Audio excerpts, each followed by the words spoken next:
Hey everybody, welcome to Mentor Me Monday. I'm your host Paul Turner, and today's question is from my friend George Lynch there in Vero Beach, Florida. Shout out to Vero Beach and Life for Youth Camp, by the way, too.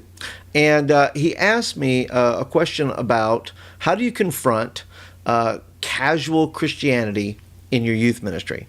And I thought it was a great question because I think all of us have had to do some confronting in some ways with our youth ministry because they were either lackadaisical in their faith or just showed up to play games or for social or things like that. So I wanted to kind of take this question apart a little bit. Maybe we could all kind of learn together here. So I would love your comments. That if you have any comments or maybe you're dealing with your youth ministry and some casual Christianity there, just leave me a comment down below. I'd love to hear what you're working through within your youth ministry. So the first thing is, let's define, how do you confront, he said, how do you confront casual Christianity in your youth ministry? And the first thing you have to ask, well, what does it mean to confront? And I think sometimes we get this image of that we got to be really in your face, or it's got to be hard, or it's got to be just this knocking of heads, or there's got to be a loser in this kind of situation, and that's not necessarily true. If you look at your confrontation style, right? If you look at some youth pastors, it's all about fight or flight, right? Everything's got to fist up and let's go at it, or it's run away and hide, and I just don't want to deal with that. I don't know which one you are. Let me know. I'd love to know which one you are in those situations. I probably tend to go more towards the fight side. I'm a little less fighty these days per se, because I've learned a few things about that were that were good for me. But confronting does not have to be a shouting match or for control. It doesn't have to be a deep brooding over difference of opinion. Two things is, number one, we have to follow with what Jesus did. Always confront with truth, and truth is always spoken in love.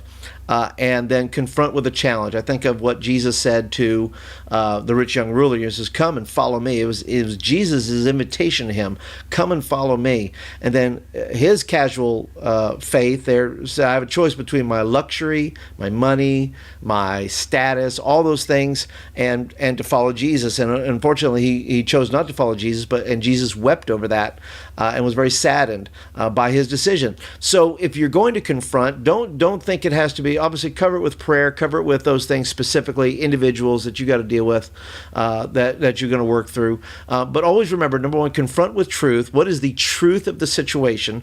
And number two, not truth necessarily from like, I'm going to bang you in the head with a scripture. What is the truth you're confronting in their lives? What is it you're confronting, and also what is the truth that is best brought to bring those things to light? And then challenging kids, right? So number two, I would say, is this: understand what you're confronting, right? Understand that are your teenagers apathetic about Jesus? Or are they apathetic about your youth program? Because it can be, these kids may have a deep, desire to do something in their hearts, and maybe have a love for Jesus, but they're kind of bored with the youth program. And you have to say, well, are they just not buying into the youth program? Is there something I need to change about that?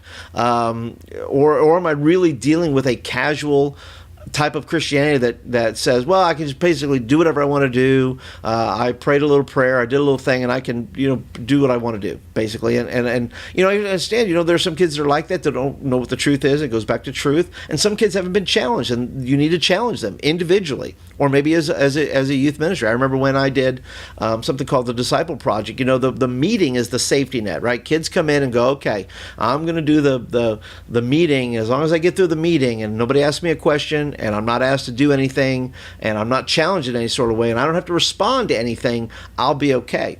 Well, when I did this thing called the Disciple Project, I took the net away. There was no safety net. It was either you're coming to do this thing that we're doing called the Disciple Project, or I will see you in 3 months when we're done with this. And if you want more information about what I did and how I did, you can leave me a comment down below. I'd love to talk to you about it. But so in this case, I had to take away the safety net of the meeting, which is what they were comfortable with. And to take that away and then do something else that was really going to invigorate them and really charge them up. And this will lead to another point in just a second here. But then ask your question, which part of their faith are they apathetic about? You know, we're not with them all the time, so we don't know whether they're reading their Bibles. We don't know whether they're, praying at home. And we don't want to come across judgmental, and we don't want to come across as saying, a blanket statement about a kid's life, because it could just damage a kid if we're just going to judge them and say, well, you're not doing what the Lord tells you to do. And some of those things that maybe come out of our mouths that, that are going to be unhealthy for them. We really got to ask ourselves, what are they being apathetic about? Are they being apathetic about worship, about Bible reading, about obeying what the Word says, prayer, evangelism? Which part of their life, which part are they, because, we're not, we don't, even as the strongest believer, doesn't hit on all cylinders every day.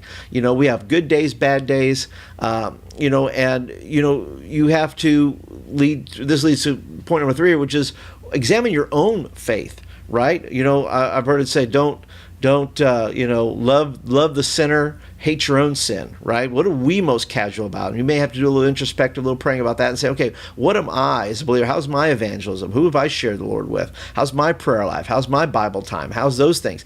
And then we don't up our game. We don't up our thing just so we could judge others. We do what we do because we know that's the right thing to do. We're just going to live by example.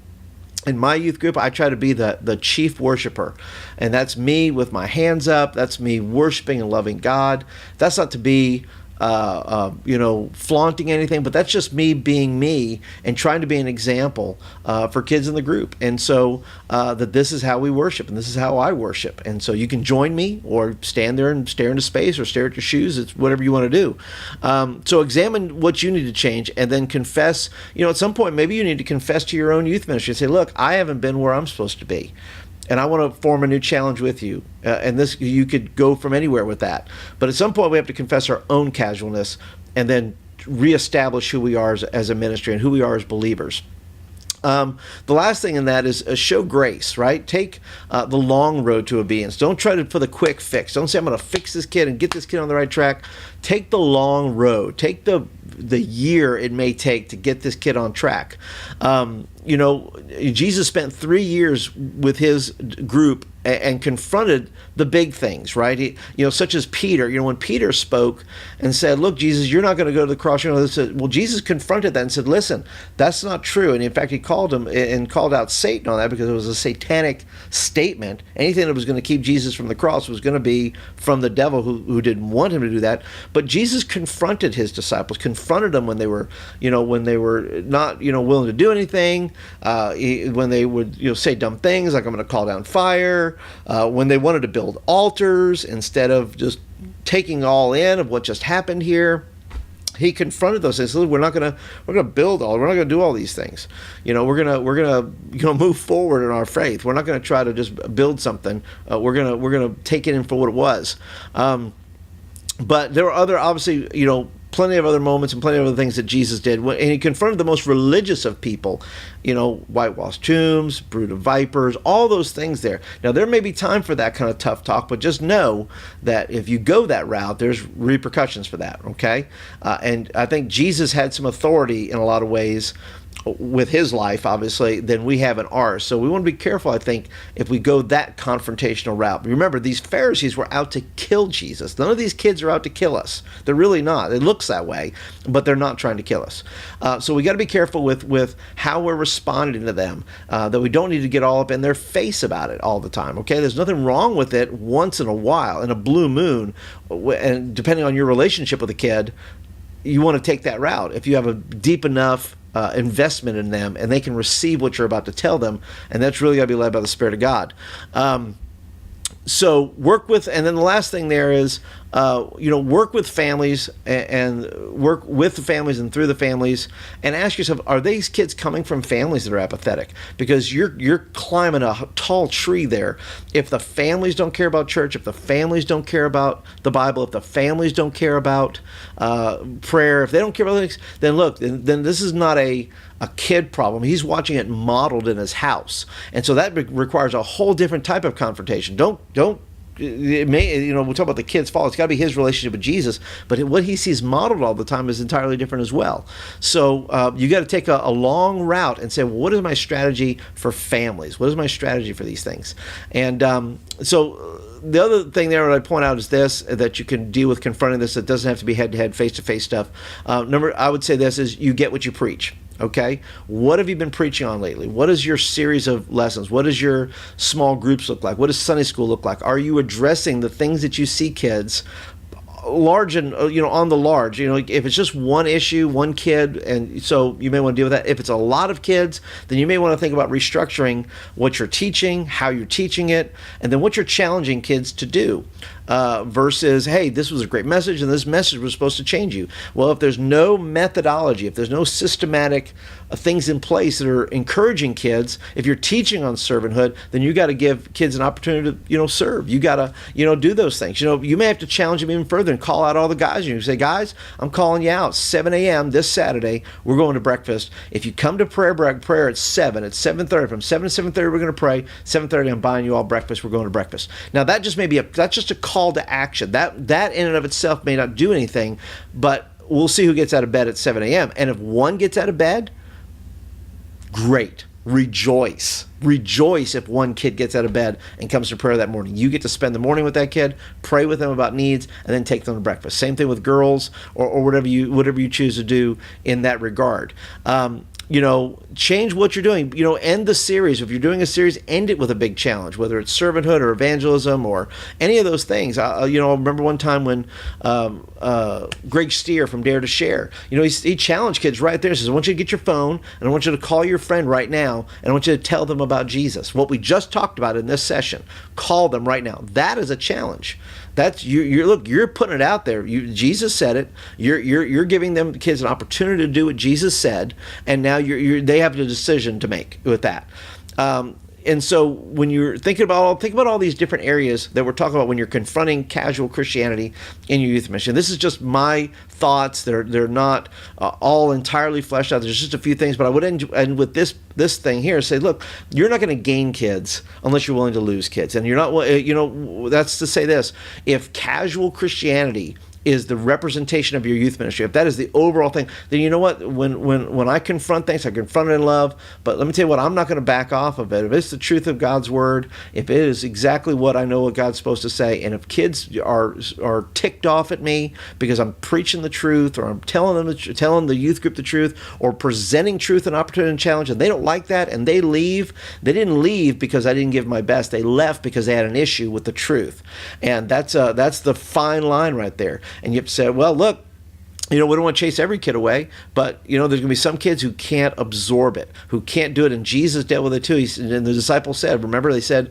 you have taught hard things. We can't understand these things, and they left. But Jesus looked at his disciples and said, aren't you going to go too? And they said, to whom else shall we go? There's always an opportunity and a time, and kids are going to make decisions on that. So you have to decide that, but you're not going to gain kids. You're not going to win kids. You're not going to disciple kids until you're prepared to speak the truth and willing to lose some kids over truth and over love that you're confronting them with. And that's really the key thing there, is that you're loving kids into the kingdom, and these kids really can't deal with that kind of love. They can't deal with that kind of commitment from you. So anyway, that's my thoughts today on dealing with casual Christianity in your youth ministry. I hope it's been beneficial to you.